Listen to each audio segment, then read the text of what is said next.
অনেকদিন যাবৎ চিন্তা করতেছি কলমের উপর নাম লিখবো। তাই সময় হয় না। এর পরবর্তীতে আমার সাথেরই এক ভাইকে বললাম কলম কিনে আনতে এবং সুতা কিনে আনতে। ১ম এ কলম নিলাম, এরপরে রেশমি সুতা নিলাম যাতে করে আমরা নামটা সুন্দর মতো লিখতে পারি। পাশাপাশি একটা কাঠের টুকরো নিলাম যাতে আমরা এই সুতোগুলো পেঁচিয়ে নিতে পারি। এর পরবর্তীতে কলমের সাথে সুতো পেঁচিয়ে মাঝখানে গোল্ডেন কালারের একটা সুতো দিয়ে দিলাম আর পাশে গ্রিন কালারের একটা সুতো দিয়ে দিলাম যাতে করে আমরা অক্ষরগুলো খুব সুন্দরভাবে ফুটিয়ে উঠাইতে পারি।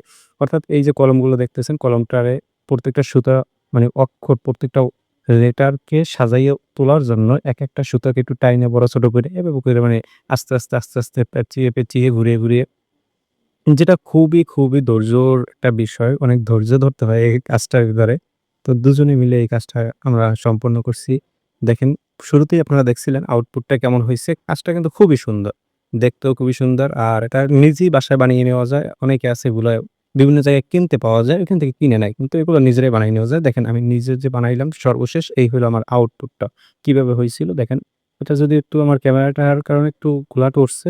আমি একটু আরেকটু সুন্দরভাবে একটা ছবি তুলে ছবিটা দিচ্ছি তাহলে আপনাদের বুঝতে সুবিধা হবে। এই হলো আমাদের আউটপুটের কলমের ডিজাইনটা। কি রকমের হইছে অবশ্যই কমেন্ট করে সবাই জানাবেন। এরই সাথে পেজটা ফলো করতে ভুলবেন না।